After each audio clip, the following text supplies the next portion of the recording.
فيديو النهارده هنعمل مع بعض كرشة العين، ازاي ننضفها بمكون واحد بس وتبقى طالعه فله كده. الناس اللي بتقرف وبتاعت ياعه وايه القرف ده يقعدوا على جنب. صلوا على النبي كده، ولو اول مره بتشوفوا قناتي ما تنسوش تشتركوا فيها وتفعلوا زر الجرس عشان يوصل لكم كل جديد مني. قناتي لسه جديده ودعموني وشجعوني. اللي قدامنا دول 4 كيلو كرش، انا جبت 4 كيلو السنه دي.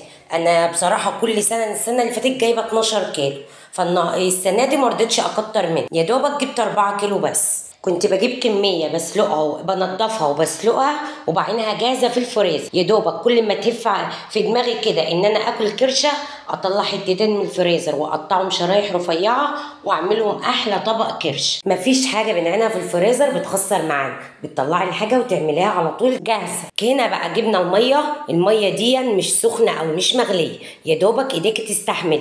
هنحط فيها معلقتين ملح ليمون، هو ده المكون اللي احنا هنحطه بس. مش هنحط بقى لا بيكنج باودر ولا ريفو ولا الكلام ده خالص، هو ملح الليمون بس. هنقلبه وهنبوشه في الميه كويس قوي عشان اما ننزل بالكرشه بتاعتنا يبقى الميه كلها فيها ملح ليمون. هننزل بالكرشه بتاعتنا. طبعا انا الكرشه بعمل لكم بصبعي، بحك بصبعي كده فيها، بعرفكم ان هي ما بتطلعش القشر اللي فيها دون ما بيطلعش معايا. هننزل بيها كلها. الميه ما تحطهاش مغليه، ما ينفعش تكون سخنه قوي ولا ساقعه، يا دوبك ايديك تستحمل. هنا بقى هنسيبها 5 دقايق بالظبط. انا كده مسكتها يعني تقريبا كانوا دقيقتين. شفتم القشر بقى يطلع معايا بكل سهوله. بالطريقه دي لو عايزه تنضفي 50 كيلو كرشه مش هياخدوا منك وقت. بسم الله ما شاء الله. انا مرضتش اخلي الفيديو يمشي بالبطيء، سرعته عشان ما تزهقوش. انا بوريكم، انا مرضتش اقص في قلب الفيديو كتير عشان تشوفوا الخطوات ازاي القشر ده بيتقشر معانا بكل سهوله. شفتوا الجمال عامله ازاي؟ بسم الله ما شاء الله، بقت فله وقشطه. كل سنه وانتم طيبين. فاضل يومين 2 على العيد. انا نزلت جبت الكرشه دي وجبت لحمه راس وجبت ممبار وقطعت لحمه لكبيبه الدق. بسم الله ما شاء الله، يعني جبت حاجتي كلها. انا الفيديو اللي فات جبت تسويقة الخضار ونزلت بقى بعديها جبت الحاجات دي.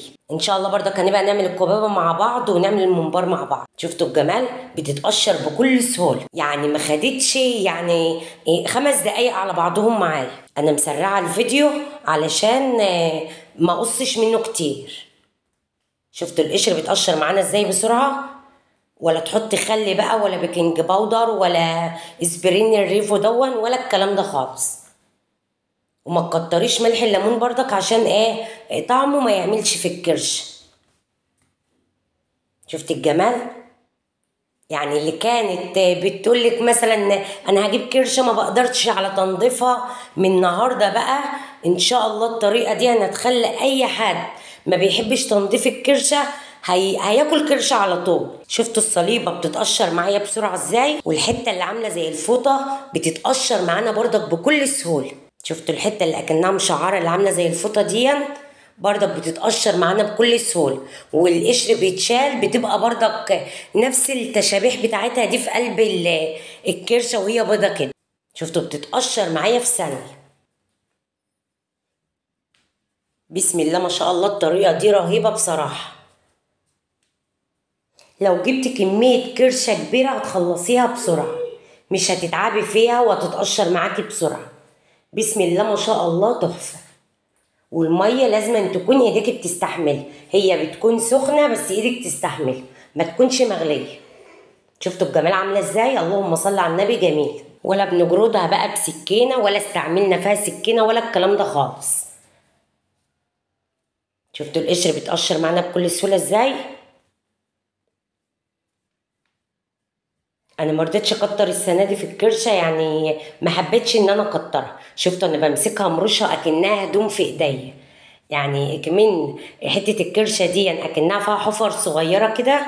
دي اسمها الغربال تقريبا الحته دي اسمها الغربال، عامله زي خليه النحل كده. لازم تدخلي ايدك في كل حفره من الصغيرين دول تطلعي منها القشر، هتطلع معاكي بكل سهوله برضه. انا مسكتها، شفتي ما تيجي تمرشي الهدوم كده، انا مسكتها مرشتها بايديا كده، لقيت القشر بقى يتفرك ويطلع في ايديا. هنا بقى طبعا احنا عملنا وش الكرشه، هنعمل ظهرها طبعا بيبقى فيه ايه دهن كده وفي وساخه وفي قشر بنقشره احنا. انتوا ممكن تطلعوها برضك من الميه وتحطوها في صينيه كبيره كده وتقشروا القشر من غير الميه، بس انا حبيت اسيبها في الميه عشان كل ما اقشر انزل كده وانزل القشر في قلب الميه وانا بقشرها. شفتوا القشر نازل كميه قد ايه؟ بسم الله ما شاء الله، بقت فله وقشطه اهي. تسلم ايدك يا ام بوسي. شفتوا القشر بيتقشر معانا بكل سهوله ازاي؟ ده الظهر بقى من ورا. طبعا بيبقى في وسخه كده وفي دهون وفي حاجات، كل ده برضك بنشيله. طبعا دخلتها تحت الميه وغسلتها وحطيتها على الصينيه يعني، وقشرت شويه حاجات برضك من اللي انا بقشرها دي، الحاجات اللي في الظهريه دي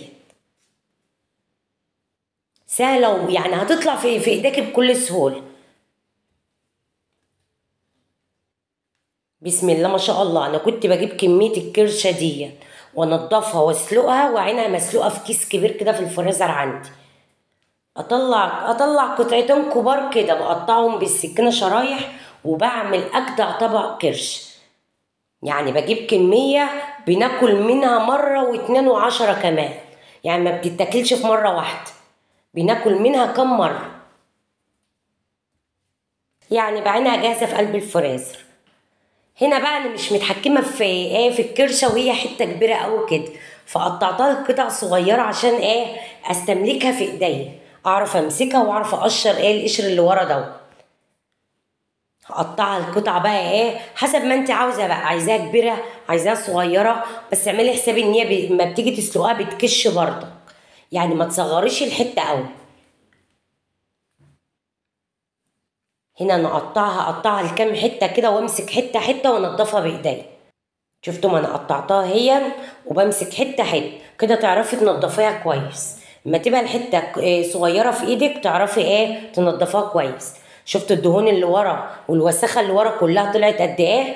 طلعت برضك كميه معايا كده، بس كده خلينا الكرشه بتاعتنا قشطه. شفتوا كميه الدهون بالحاجات اللي ورا قد ايه؟ كتير. هنا بقى حطيتها في ميه ساقعه وهعصر عليها ليمونتين حلوين كده وايه، وهننقعهم في الميه دي، نقعيهم ساعه نقعيهم اتنين. إيه يعني ايه هتبقى معاكي قشطه اكتر ما هي بقت قشطه. بسم الله ما شاء الله. وحطيت معلقتين دقيق كمان.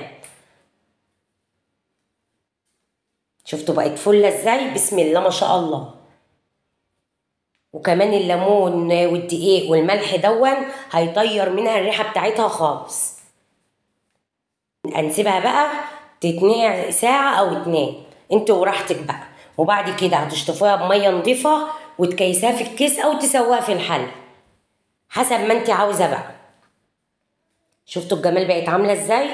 كل سنة وانتوا طيبين وربنا يجعله عيد سعيد عليكم يا رب. البطاطين دي أنا بلمها قبل ما أروح المشوار بتاع الكرشة ده، يعني أنا صحيت من النوم لبست وشربت القهوة بتاعتي وفطرت وخرجت اشيل البطانيتين دول انا غسلتهم. انا كنت لما معاكم الستاير الفيديو اللي فات، بعدهم غسلت البطانيتين دول. في بطانيه كمان يعني ايه نقعها بقى ايه بعد دول. هنا بقى قلت اما المهم قبل ما امشي. لمناهم كده وكده يبقى فيديو النهارده خلص، ويا رب يكون عجبكم. متنسوش ام بوسي في احلى لايك منكم واشتراك وفعلوا زر الجرس عشان يوصل لكم كل جديد مني، وباي باي.